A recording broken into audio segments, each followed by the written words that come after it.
Saudara yang dikasihi Tuhan, kita akan satukan hati di dalam doa. Tuhan, sebagai orang-orang yang sudah ditebus dengan darah Kristus Yesus, kami disatukan di dalam gereja ini dengan maksud supaya kami bersama-sama bukan hanya boleh memberikan seluruh hidup kami, pikiran dan hati kami sebagai persembahan yang hidup, yang kudus dan berkenan. Tetapi kami harus menyadari untuk maksud apa Tuhan menempatkan kami di tengah dunia ini. Dan kami percaya Tuhan bahwa ada maksud yang mulia supaya kehidupan kami betul-betul kehidupan yang boleh menjadi terang dan garam di tengah dunia ini. Tuhan, untuk itulah gereja ini didirikan dengan begitu banyak macam kegiatan. Dan semuanya itu sebenarnya mempunyai tujuan supaya melengkapi kami. Supaya kami menjadi manusia-manusia rohani yang diperkenan oleh Tuhan.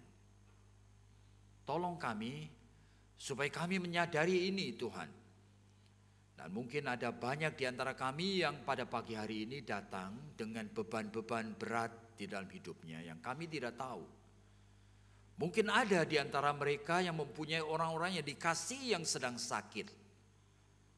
Kadang-kadang kami tahu Tuhan sakit penyakit menyeret seluruh keluarga di dalam kegelisahan, dalam beban, di dalam kekhawatiran.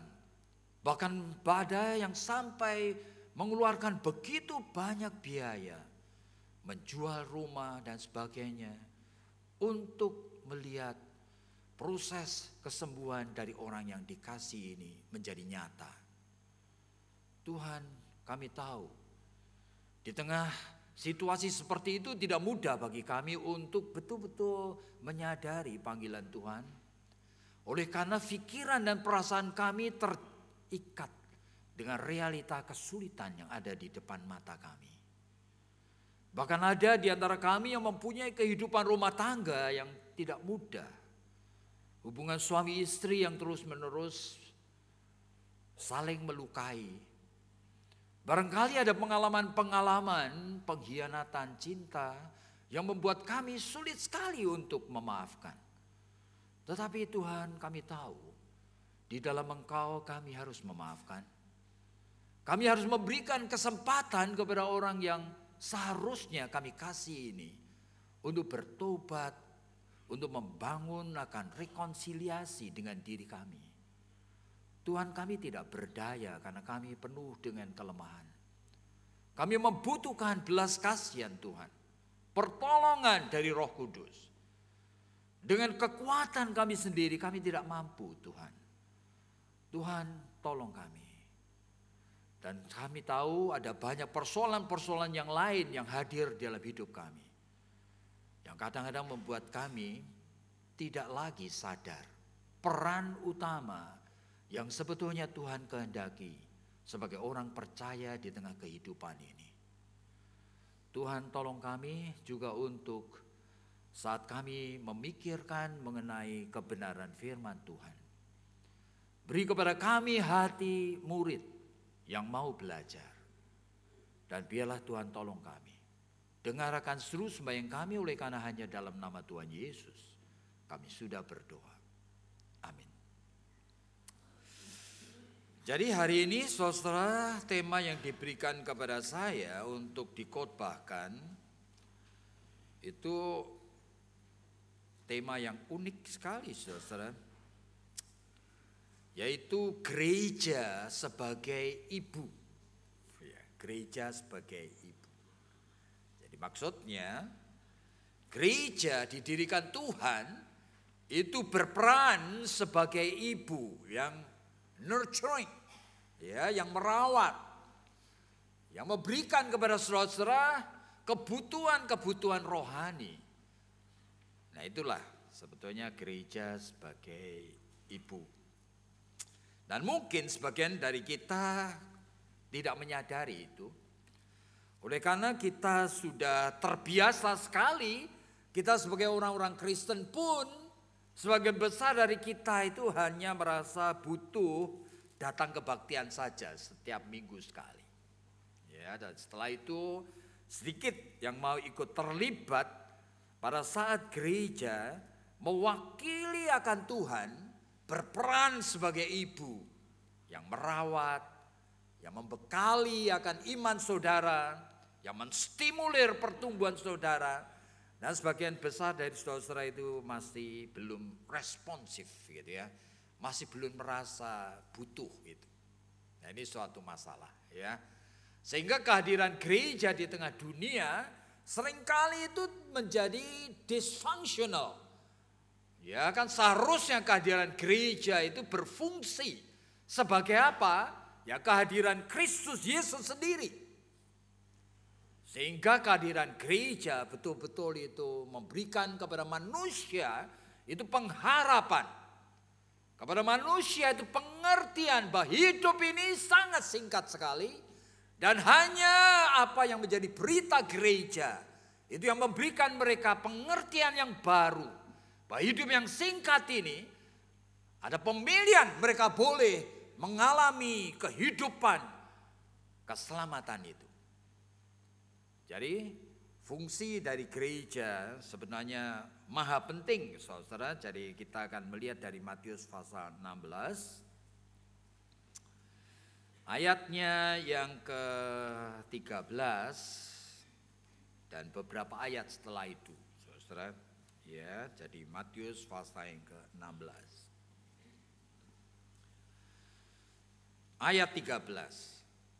Nah, setelah Yesus tiba di daerah Kaisaria Filipi dan ia bertanya kepada murid-muridnya, kata orang, anak manusia, siapakah anak manusia itu?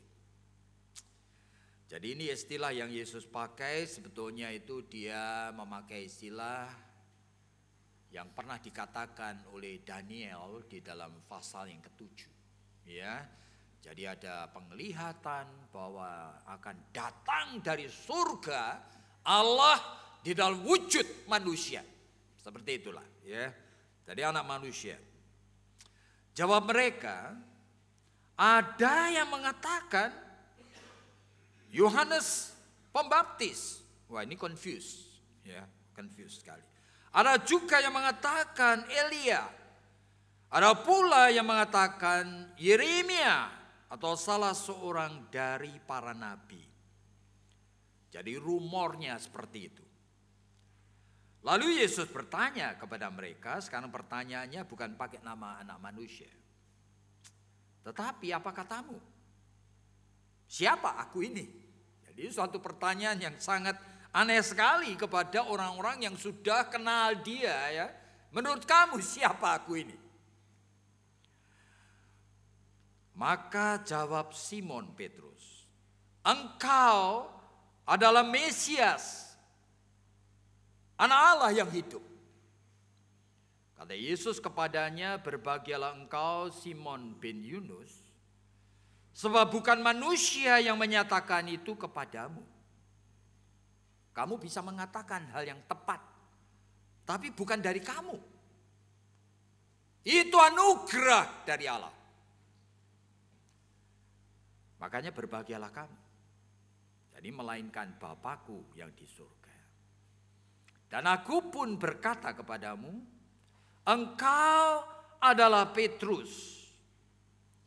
Di atas batu karang ini, nah di atas pernyataan iman ini, yang kau katakan tadi itu, aku akan mendirikan jemaatku, gerejaku ini. Alam maut tidak akan menguasainya. Kepadamu akan kuberikan kunci kerajaan surga. Dan apa yang kau ikat di dunia akan terikat di surga. Dan apa yang kau lepaskan di dunia akan terlepas di surga. Lalu Yesus melarang murid-muridnya supaya jangan memberitahukan kepada siapapun bahwa ia Mesias karena belum waktunya. Gitu ya, nanti kalau sudah waktunya dengan sendirinya orang akan tahu. Jadi saudara, di dalam Ulangan pasal yang ke-32, Allah sendiri itu mengupamakan dirinya sebagai ibu. Ya, tetapi ibu yang dia mengatakan sebagai ibu atau induk Raja Wali. Jadi saudara, menarik sekali oleh karena di sana dikatakan bahwa induk Raja Wali itu akan ngapain? Oh, dia akan membongkar sarangnya. Jadi rupanya yang mau dikatakan itu adalah realita bahwa Raja Wali yang ada di daerah Palestina itu kira-kira itu kehidupannya seperti apa. Nah, dikatakan kalau Raja Wali itu mau membuat sarangnya, ya oleh karena mau menaruh telurnya, biasanya selalu mencari perengan yang terjal sekali. Lalu mulai dia kumpulkan kayu-kayu yang besar itu ditancapkan di sana. Nah, setelah itu dia cari akan duri-duri, taruh di atasnya. Setelah itu dia mengambil rumput-rumput kering, taruh di atasnya lagi. Nah, yang terakhir sebelum dia mengeluarkan telurnya, dia cabutin bulunya sendiri. Saudara-saudara, bulu yang halus cabutin sendiri, ditaruh di atasnya. Baru telur itu dikeluarkan dan dia aramin dengan sangat sabar. Dia lindungi telur itu sampai menetas. Dan sekarang setelah menetas, dia juga dengan tekun sekali setiap hari dia cari makan, ya kan? Meloloin, ya kasih makan, menyuapin kepada anaknya yang masih kecil-kecil yang belum berdaya itu. Melindungi dari apa? Dari panas, dari angin, dari hujan, dari badai gitu ya. Terus menerus dilindungi. Sampai anak ini mulai jadi besar. Nah, begitu sudah mulai membesar, induk Raja Wali ini berubah sikap. Nah, disebutkan aku induk Raja Wali. Mulai membongkar akan sarang. Waduh, jadi sarangnya itu dibongkar sendiri. Terpaksa anak-anak itu bertengger sekarang, tidak bisa tidur. Jadi bertengger di sarang begitu, kena angin, waduh begini-begini, kena hujan, tidak dilindungi lagi. Tapi tetap masih dikasih makan. Nah, semakin besar, sayapnya semakin penuh. Nah, tiba-tiba tingkah laku induk ini jadi jahat. Tiap hari dia mendorong anaknya supaya jatuh. Waduh, anak itu yang belum pengalaman apa artinya terbang, tidak mengerti maksudnya. Wah, menggelepar-gelepar karu-karuan, tetapi suatu saat betul-betul didorong sampai jatuh. Saudara. Dari perengan yang tinggi itu anak itu begini. Begitu mau menyentuh tanah, induk itu cepat sekali dia terbang. Tangkap anak itu dengan punggungnya, dilemparkan ke atas. Supaya ngapain? Supaya anak itu begini-begini, saudara. Nah, begitu dia begini-begini, heran. Ternyata melayang dia. Lalu mulai bisa terbang. Nah, saat itulah induk Raja Wali itu mulai menungguin anak-anaknya di sarangnya. Tapi matanya jahat. Aneh ya. Begitu burung itu anak-anaknya mau kembali, dipatuk anak itu. Tidak boleh kembali. Harus terbang. Oleh karena sudah dewasa. Jadi harus bisa cari makan sendiri. Jadi pada masa-masa anak itu masih kecil, ya kan? Sebagai orang-orang Kristen yang bayi, saudara-saudara jangan heran oleh karena apa? Oleh karena Tuhan itu kadang-kadang memanjakan sekali. Saudara-saudara sakit, berdoa, Tuhan juga menyembuhkan.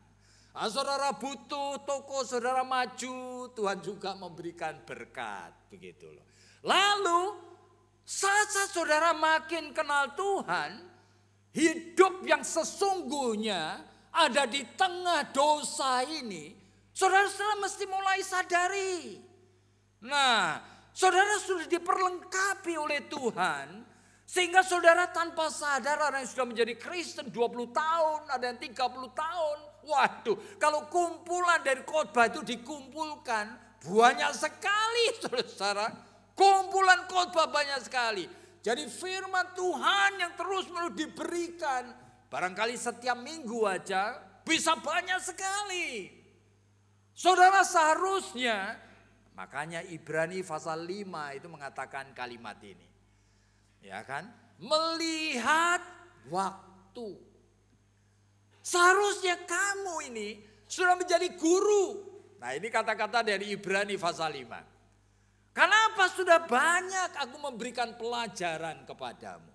Tetapi kenapa kamu masih terus-menerus baby? Ya ini. Semua inginnya yang enak-enak, yang gampang-gampang. Jadi maunya adalah apa? Terus dikasih air susu. Seperti seolah-olah bayi yang belum bisa apa-apa. Dikasih air susu terus begitu. Nah ini. Sehingga saudara, kalau kita mau perhatikan, arti daripada aku ini Allah, ya kan, sebagai ibu, dan aku mempercayakan fungsi ibu ini kepada gereja, supaya saudara mengerti. Jadi gereja ini bukan masalah agama, saudara. Iman Kristen itu bukan tingkah laku agama cuma datang ke gereja. Tetapi ini ada maksud Tuhan.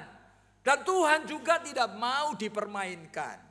Seolah-olah Tuhan mau mengatakan, kalau aku sudah memberi kesempatan dari minggu ke minggu, bulan ke bulan, tahun ke tahun, jangan engkau itu mempermainkan aku. Seolah-olah semua yang Tuhan beri aku terima aja, tapi aku tidak mau apa-apa. Jadi tidak mau dipersiapkan untuk menjadi kesaksian Kristus di tengah dunia. Nah saudara, sebetulnya masalah ini juga bukan masalah yang sederhana. Jadi beberapa tahun yang lalu ada seorang yang bernama James Fowler, itu dari Emory University. Dia mencoba ingin tahu ya, kenapa sih kok tingkah laku orang Kristen khususnya itu kok 10 orang kok 10 macam begitu. Lalu dia membuat riset. Nah hasil riset itu kemudian menemukan bahwa iman Kristen itu memang tidak bisa diukur. Kan tidak bisa diukur iman Kristen. Tapi struktur jiwa manusia yang menampung iman, nah ini bisa diukur. Jadi yang bisa diukur itu struktur jiwa manusia. Lalu dia tuh menemukan ada 7 macam. Gitu ya. Nah, kenapa begitu? Oleh karena manusia ini sebetulnya lahir dibesarkan dalam keluarga yang beda-beda. Nah, saudara bayangkan. Saudara tanpa sadar, saudara itu menjadi orang Kristen, bekalnya sebetulnya dari masa saudara ada dalam kandungan, saudara masa kecil sampai remaja. Nah, ini pengalaman seperti itu sebetulnya. Sehingga tergantung sekali pengalaman dengan kedua orang tua saudara. Jadi kedua orang tua saudara, kalau betul orang tua yang baik, itu akan membekali saudara nanti dengan struktur yang baik untuk ngapain? Untuk siap bisa menampung kebenaran-kebenaran firman Tuhan. Ada perasaan butuh kepada Tuhan. Aneh ya? Bagaimana bentuknya itu? Nah ini sehingga James Fowler mengatakan, bayangkan aja ya. Jadi ada orang yang memang strukturnya itu sangat sederhana sekali. Sehingga dia sebutkan itu jiwanya itu undifferentiated faith. Jadi imannya itu dia tidak tahu wujudnya. Dia kalau ke gereja juga tidak tahu ngapain ke gereja. Tapi nanti minggu depan datang lagi. Padahal di gereja itu tidak tahu kenapa terus cuma pegang HP gini-gini terus gitu. Tidak tahu dia tujuannya apa. Buletin yang tidak ada isinya dibaca bolak-balik juga tidak tahu dia. Tapi minggu depan datang lagi padahal setiap kali khotbah tidur dia. Jadi undifferentiated faith. Kenapa? Jadi orang Kristen bisa sampai 2-30 tahun ke gereja, tetap dia tidak butuh rohani, saudara. Tapi dia datang. Nah ini level yang di bawah. Jadi kalau bicara mengenai level dari ini, tadi saya katakan peran orang tua itu penting sekali, saudara. Setiap orang tua, suami, istri, mestinya itu memenuhi 6 hukum kehidupan. Saya katakan 5 saja, 5 hukum kehidupan. Nah ini kalau orang tua tidak memenuhi 5 hukum kehidupan, tidak bisa membekali anak-anaknya. Struktur jiwanya nanti tidak terbentuk ini. Ya kan? Jadi suami istri mestinya itu memenuhi hukum kewajaran hidup. Yang kedua mesti memenuhi hukum hati nurani. Yang ketiga mesti memenuhi hukum kedewasaan. Yang keempat mesti memenuhi hukum kesehatan jiwa. Yang kelima mesti memenuhi hukum Allah. Nah sekarang apa artinya itu? Jadi ini manusia kalau mau jadi ayah ibu, nah dia mesti memenuhi hukum pertama dulu. Hidupnya mesti wajar. Aneh ya, kalau hidupnya tidak wajar tidak bisa dia. Jadi seorang sudah punya istri, punya anak-anak, tapi dia masih setiap malam kirim SMS sama bekas pacarnya. Pasti tidak wajar. Jadi ini orang tidak mengerti hidup sebagai suami itu apa. Dia sudah mau menikah, ya kan? Dan sekarang sudah punya anak. 3 tahun dia tidak kerja, dia eng-eng aja, dia santai. Kenapa? Istrinya yang kerja. Nah ini pasti orang bermasalah, saudara. Jadi orang kalau hidupnya tidak wajar, ini hidup ini tidak bisa membekali anak-anaknya dengan kewajaran. Hidup itu bagaimana? Bayangin aja. Jadi orang tua harus memberi contoh, itu apa artinya kerjasama suami istri, ya toh? Tapi kalau melihat papa mamanya berkelahi terus, jadi anak-anak itu dalam pikirannya adalah kalau saya mau sesuatu perlu berkelahi. Ya itu pikirannya dia. Oleh karena contohnya papa mamanya, jadi tidak bisa hidup dia. Hidupnya tidak beres, struktur jiwanya tidak beres ini. Nah, dia tidak mengerti kalau orang tuanya tidak pernah memberikan kepadanya pelajaran arti dari kerja. Ya sampai dewasa tidak ngerti dia. Bangun tidur, gregah, langsung apa? Tidur jalan gitu aja. Yang beresin kamar, tempat tidur semuanya babunya, pembantunya. Makan, kececeran, pembantunya yang bersihin. Dia sampai dewasa tidak ngerti nilai kerja. Jadi kalau kerja dia cuma pilih yang dia suka. Yang tidak suka dia akan abaikan. Sehingga dia tidak mengerti hidup ini, saudara. Dia tidak mengerti kalau melihat orang tuanya mengisi waktu kosong selalu cuma di muka TV atau main HP. Nah, anaknya pasti juga begitu. Sehingga waktu kosong itu adalah waktu untuk membangun hidup. Itu artinya yang tadinya orang perlu tidur, perlu santai, perlu apa. Tetapi membangun. Tetapi kalau tidak mengerti ini, leisure time selalu dipakai cuma nonton TV terus. Ya anaknya juga begitu dia. Jadi kalau libur sebulan 2 bulan, saudara orang tuanya bingung. Kenapa? Karena cari acara sekarang. Jadi tidak mengerti sebenarnya bagaimana caranya mendidik anak. Saudara dulu pernah saya katakan di tempat ini. Orang tua itu perannya luar biasa sekali saudara. Itu istri dari George Bush itu Barbara Bush. Bush yang senior itu bukan Bush yang junior. Itu pada suatu hari kan dia jengkel sekali. Kenapa? Dia ada di White House. Sekarang tiap hari itu ya dititipin cucu supaya jadi babysitter. Oh dia marah. Dia marah kamu tidak ngerti ya saya first lady ini. Kamu titipin saya untuk babysit cucu. Bagaimana ini? Tapi suatu malam Tuhan tuh ngomong sama dia. Ya caranya oleh karena dia banyak berdoa. Tiba-tiba dia sadar. Tuhan ngomong apa? Kamu lihat cucumu ini. Ada yang masih merangkak-rangkak itu. Kamu lihat dia. Aku memberikan kepadamu kesempatan untuk invest sesuatu yang punya nilai abadi loh dalam diri manusia kecil itu. Itu cucumu ini. You abaikan ya. Kaget dia. Jadi dia itu lalu mulai ngapain? Besok mau dititipin cucu, malam itu dia siap. Iya. Besok ini aku akan ngomong apa sama cucuku, akan main apa, akan nyanyinya apa. Ya, dia persiapkan. Oleh karena apa? Dia ingin sekali dipakai Tuhan. Untuk invest something di dalam jiwa cucunya yang masih belum ngerti apa, baru merangkai. Tapi inilah. Jadi saudara kalau orang tua itu tidak mengerti akan fungsinya, ya anak-anak tidak dibekali apa-apa termasuk orang tua itu dua-duanya cuma menjadi Kristen pada hari Minggu jam tertentu. Tapi hari lain anak tidak pernah melihat papanya berdoa. Tidak pernah melihat papa mamanya baca Alkitab. Tidak melihat bahwa pembicaraan mereka rohani itu so important. Tidak pernah dibicarakan. Di meja makan di mana yang diomongkan soal-soal dagangan, soal uang, soal apa. Tidak pernah bicara mengenai Tuhan Yesus. Sehingga anak itu menganggap Tuhan Yesus itu hanya aksesori agama. Saya tempel-tempel nanti hari Minggu saya ke gereja. Gitu toh. Sehingga anak itu kalau menjadi besar ya juga menjadi orang Kristen hari Minggu. Ya oleh karena apa? Ya contohnya papa mamanya. Jadi kalau saudara mau perhatikan ini sebetulnya juga tidak bisa saya lalu tidak fair. Lalu mengatakan kepada saudara semua, Tuhan sudah berkorban begini, kenapa kamu tidak meresponi? Waduh, saya harus sadarin. Oleh karena ternyata seperti tadi yang James Fowler temukan, ini ternyata ada 7 macam ini orang. Ya kan? Ada yang undifferentiated faith tadi. Nah, level yang lebih baik sedikit, dia sebut intuitive projective faith. Itu artinya imannya sudah merupakan respon dari intuisinya. Sehingga kalau ditanya, ngapain kamu ke gereja? Ya ada senangnya dia. Intuisinya menjawab, ada senangnya. Ngapain? Ya enak suasana gereja apik seperti ini. Ya, dengarkan orang nyanyi-nyanyi yang merdu, ya kan? Nah, juga teman-teman saya ke gereja situ. Jadi senang habis ini kongko-kongko bisa ngobrol. Plus habis kebaktian kadang-kadang ada snack gratis lagi ya, senang dia. Jadi cuma itu aja.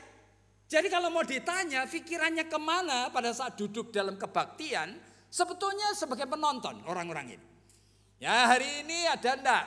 Ya penyanyi solois yang bagus, pemain musik, lah begitu. Jadi ini namanya level orang yang intuitive projective faith. Jadi imannya itu level 2 ini. Ya oke. Tapi kalau struktur jiwanya menjadi lebih baik sedikit, nah dia sudah menjadi mythical literal faith. Ini kata-kata dari Fowler. Jadi orang ini sekarang betul-betul cari Tuhan, tapi untuk memenuhi kebutuhannya.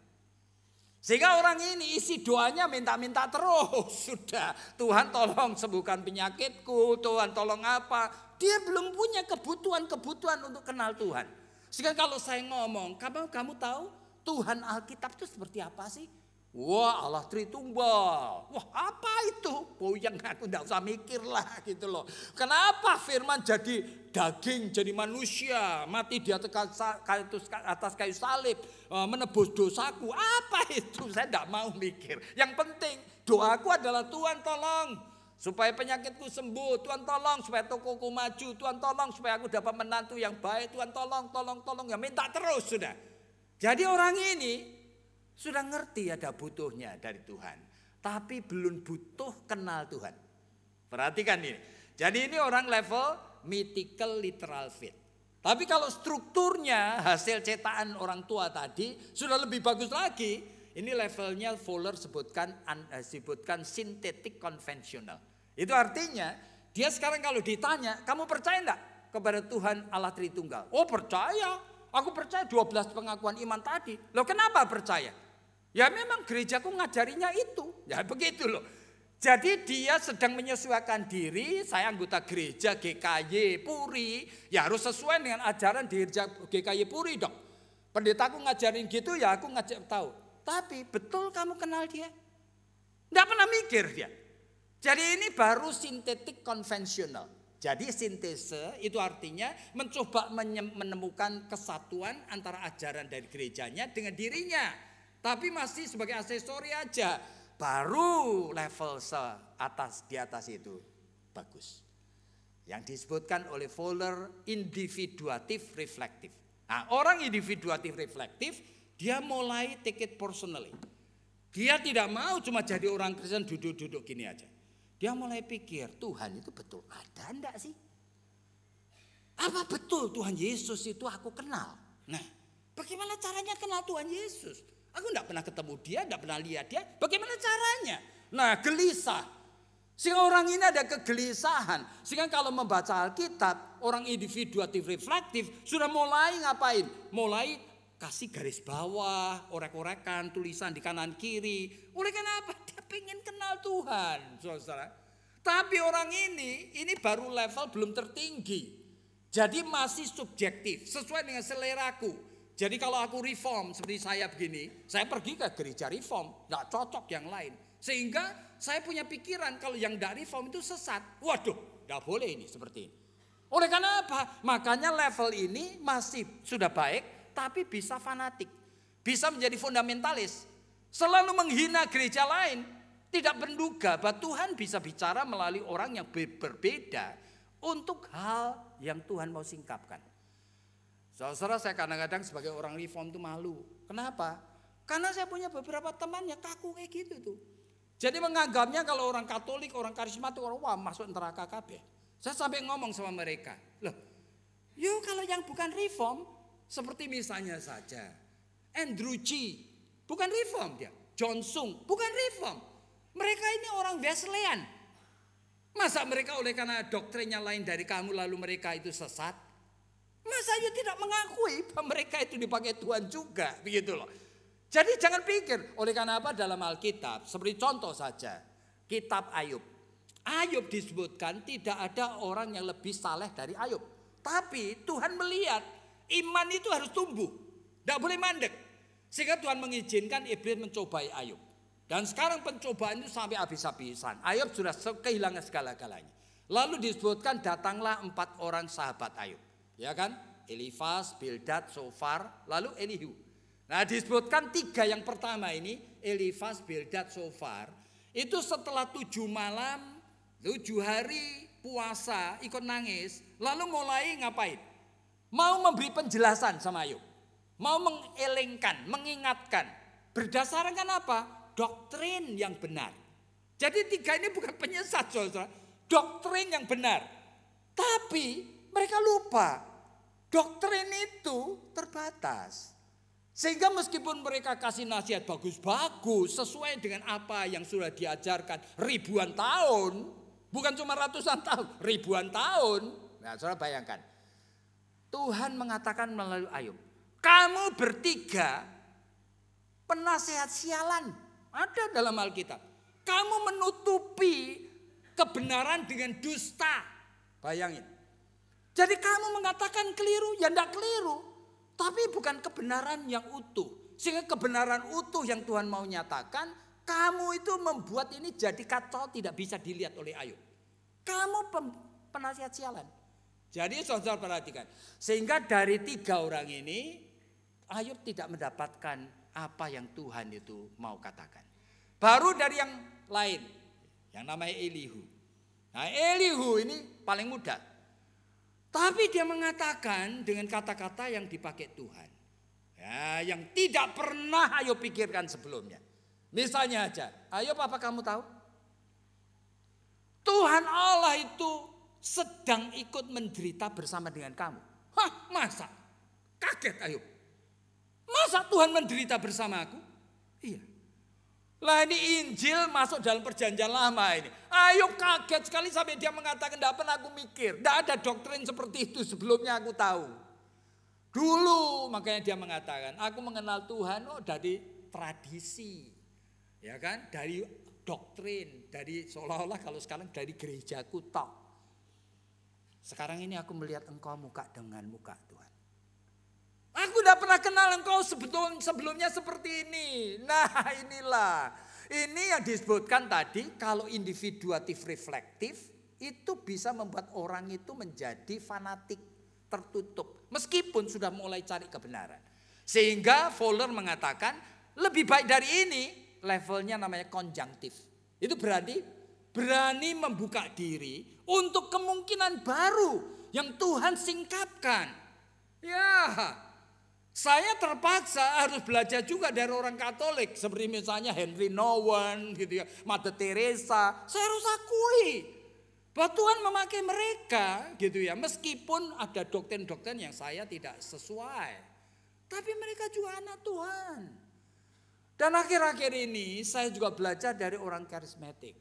Saya bukan exaggerate. Saudara-saudara beberapa tahun yang lalu ketika my brother-in-law itu meninggal. Saudara-saudara, saya datang ke Magelang. Lalu di sana itu malam mesong itu banyak orang tamu-tamu. Ada tamu dari Jogja, saudara. Dari Jogja tamu itu kemudian saya tidak kenal. Dia kemudian mengenalkan kepada saya dan mengatakan, Pendeta Yakub ya? Iya, lalu salaman. Lalu ngomong seperti ini, Pak saya ingin cerita mengenai saya. Saya baru 3 tahun jadi Kristen Pak. Dan sekarang saya tidak bisa menolak. Saya tiap hari pergi ke lereng-lereng Merapi, Merbabu sana, bagi Alkitab, menginjili. Lalu, maaf Pak, saya ini dulunya, ini istilah dia ini, saya dulunya itu bajingan. Bajingan itu seorang jahat, kerjaannya sudah tidak karu-karuan. Sebutinlah segala macam yang tidak baik itu saya. Lalu dia panggil kakak saya, kakak brother-in-law yang tinggal di Jogja dan mengatakan kepada kakak saya, Jiang, namanya Jiang. Omong kata kasih tahu sama Yakub ini. Aku ini sopo, gitu ya.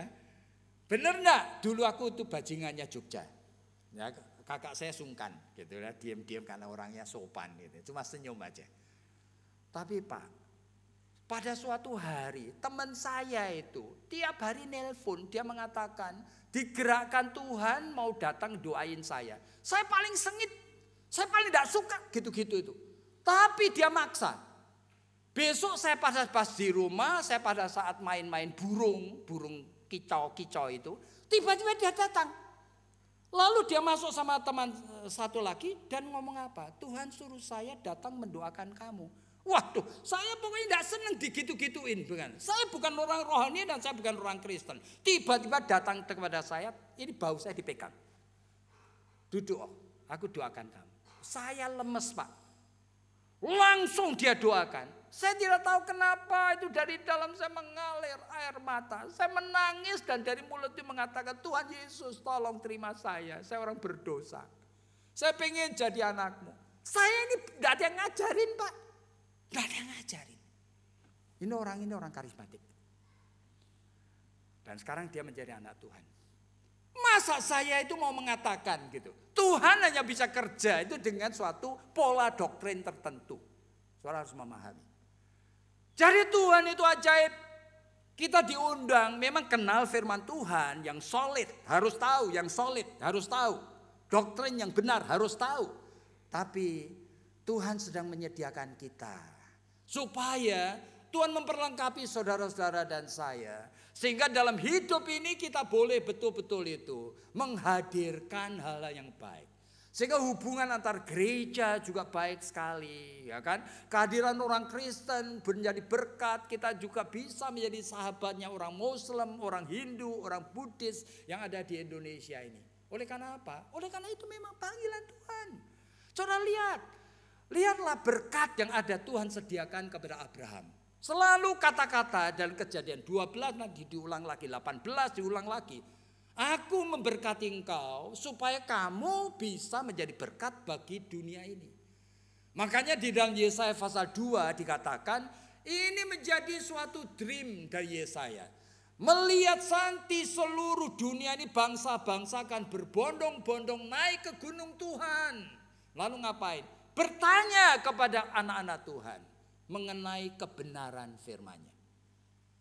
Jadi saudara jangan berpikir bahwa Tuhan memanggil melengkapi kita tujuannya cuma satu, mengkristenkan dunia. Saudara jangan pikir kayak gitu dong. Saudara dipakai oleh Tuhan, saya kadang-kadang heran sekali. Kenapa Tuhan mengatakan Nebukadnezar, mengatakan Kores hambaku. Dan memakai mereka loh. Kenapa?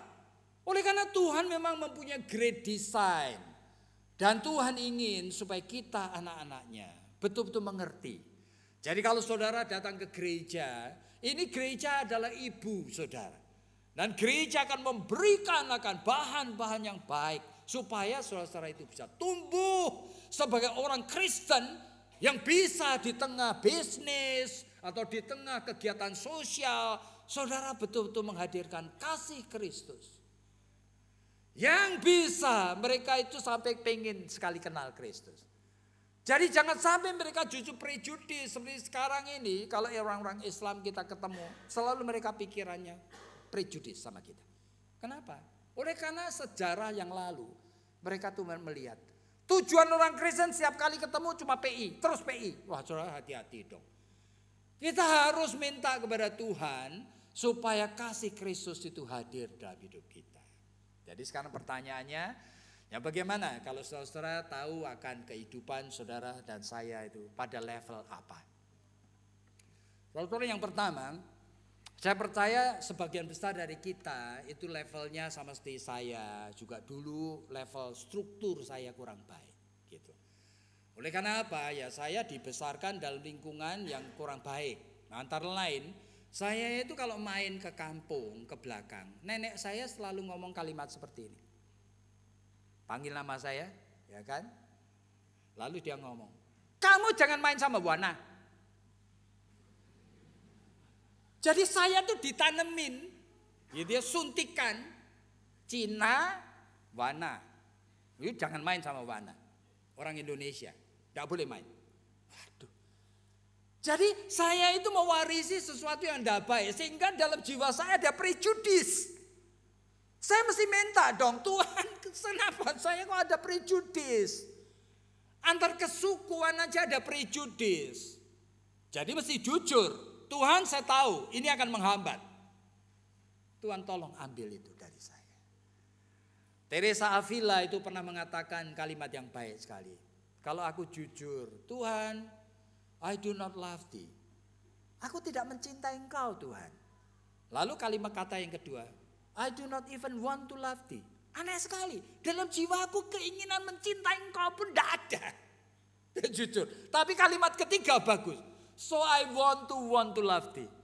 Jadi aku minta, aku punya keinginan. Supaya aku punya keinginan mencintai engkau. Yang sekarang aku udah belum punya Tuhan. Jadi katakan. Dengan jujur ini. Nah saudara, dengan kita berani ngomong, Tuhan this is me. Ini aku ini. Aku pengen dipuji, aku pengen kaya, aku pengen menjadi yang utama, aku pengen jalan hidup. Waduh, kenapa aku kok jadi seperti ini Tuhan? Aku prejudis dan aku pikirannya tidak baik sama orang lain. Aku pendendam, aku suka sekali menyimpan kesalahan orang lain. Bagaimana aku ini? Please help me Lord Jesus. Nah, saudara mulai ngomong ini supaya ngapain? Supaya karya Roh Kudus mulai hadir dalam jiwa kita. Dan mulai mengubah. Jadi ini persoalan. Sehingga pikiran kita itu mulai diubah oleh Tuhan sendiri. Saudara, Paskah yang lalu itu saya memimpin kebaktian di satu gereja GKY, tapi bukan di sini. Oke. Nah, malam hari setelah perayaan Paskah itu ada seorang wanita yang nelpon saya. Lalu dia ngomong, Pak Yakob saya tadi ada di sana. Lalu dia ngomong seperti ini, kalau betul Kristus sudah bangkit dari kematian, kalau betul dia sudah mengalahkan dosa dan mengalahkan maut, kenapa dia tidak menolong saya? Loh, saya tidak tahu. Lalu dia mulai cerita. Ini istilah dia, saya menikah dengan laki-laki yang brengsek. Dia mengatakan begitu. Ini bukan istilah saya, istilah dia. Lalu dia ngomong, Pak Yakob tahu? Sejak menikah dia terus berzina. Setiap pembantu rumah tangga dia zinai Pak. Sampai malu sudah. Luar biasa. Dan sekarang laki-laki yang jadi suami saya ini pergi dengan seorang wanita yang masih muda sekali. Cuma 1-2 tahun lebih tua daripada anak kami yang terbesar Pak. Bukan cuma itu. Dia membuat video. Video apa? Video porno perjinanya dengan wanita itu. Video itu diapain? Dikirim kepada saya Pak. Supaya saya nonton, saya depresi, saya bunuh diri, saya mati sekalian sudah. Itu tujuannya dia. Lalu dia tanya, saya ini sudah lebih dari 3 tahun Pak. Doa dan puasa. Kenapa Tuhan Yesus tidak menolong saya? Saya terdiam kira-kira mungkin setengah menit. Saya mengatakan jawaban yang pasti saya tidak tahu. Tapi saya tidak kenal engkau. Tidak kenal pun saya ikut menangis. Saya merasakan itu. Luka yang kamu derita. Apalagi Bapak di surga saya mengatakan. Masakan dia itu tidak sampai ikut menangis bersama dengan engkau. Cuma Bu, saya harus ngomong apa adanya. Alkitab ngomong apa? Lalu saya ngomong sama dia, Bu, tadi pagi memang saya baca dari 1 Korintus 15, tapi ayat ini saya tidak terangkan sampai selesai. Ayat 16 sampai 19. Saya ulangi ya Bu, saya mengatakan. Itu kalau disingkat ada 4 kalimat. Kata-kata Paulus yang mengatakan seperti ini. Yang pertama, jikalau Allah tidak membangkitkan Kristus, sia-sia imanmu. Lalu kalimat yang kedua, demikian juga binasa orang yang mati di dalam Kristus. Kaget saya. Jadi mati orang binasa juga ya orang percaya kepada Kristus. Waduh. Jikalau Allah tidak membangkitkan Kristus. Demikian juga binasa orang yang mati di dalam Kristus. Lalu kalimat yang berikutnya lagi ngomongnya apa? Jikalau kamu menaruh harap hanya untuk hidup ini.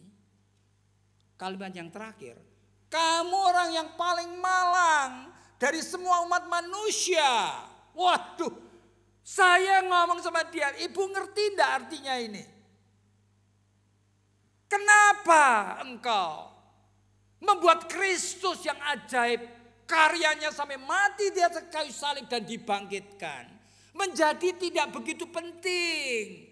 Oleh karena Kristus yang seperti itu, kamu hanya pakai sebagai dia yang memberikan pengharapan untuk hidup sekarang ini.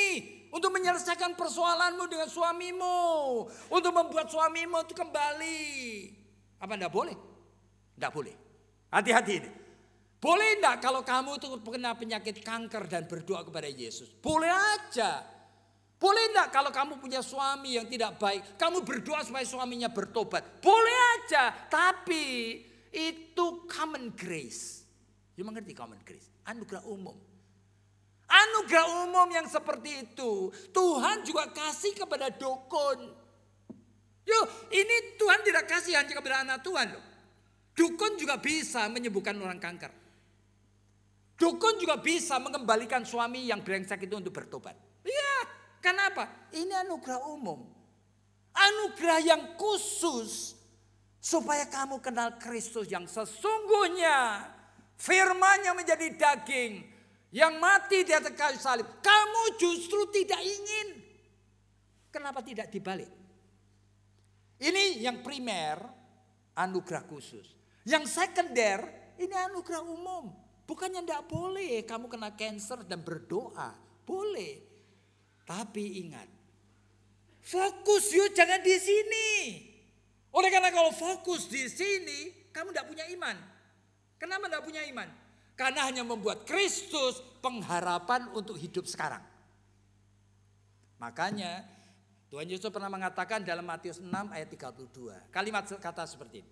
Jikalau kamu terus khawatir untuk yang begitu, kamu tidak beda dengan orang yang tidak kenal Allah. Benar. Maka Yesus mengatakan, carilah dahulu kerajaan Allah. Dengan semua kebenarannya.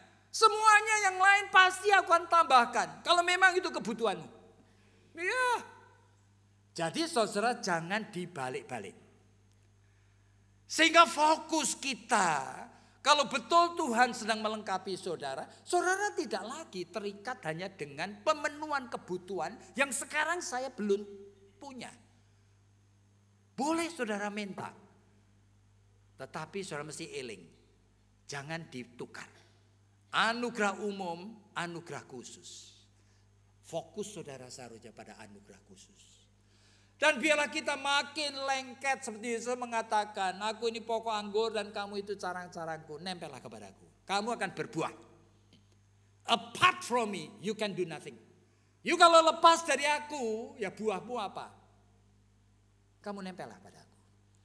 Sehingga saudara untuk menjadi jemaat yang di-nurture oleh Tuhan sendiri melalui gereja ini. Saudara mesti tahu yang menjadi prinsip daripada kerja Roh Kudus. Di mana kita sedang dibentuk untuk menjadi manusia rohani. Bukannya tidak perlu kerja, tidak perlu kekayaan. Saya tidak bicara itu. Tapi saudara mesti melihat yang penting, yang utama. Carilah. Oleh karena itu yang disediakan. Nah, melalui itulah rencana kekal Tuhan dalam hidup saudara itu sedikit demi sedikit mulai terpenuhi. Sehingga gereja menjadi kumpulan dari anak-anak Tuhan yang nanti di dalam dunia ini di mana saja sudah berada. Saudara betul-betul itu seperti terang dan seperti garam dunia. Dan biarlah nama Tuhan dipermuliakan. Biarlah melalui kebaktian ini kita boleh kembali kepada inti iman Kristiani kita. Mari kita tunduk kepala dan kita berdoa. Tuhan, kami tahu kami semua pendosa. Dan kami terjerat dengan segala macam dosa. Tuhan tolong lepaskan kami. Supaya kami belajar tumbuh menjadi makin dewasa. Sehingga peran gereja ini, ada peran yang Engkau anugerahkan bisa tercapai. Tuhan bimbing gereja ini, berkatilah Tuhan. Berkatilah hamba Tuhan dan anak-anak Tuhan di sini. Supaya melengkapi setiap jemaat untuk hal-hal yang Kau kehendaki. Dalam nama Tuhan Yesus kami berdoa. Amin.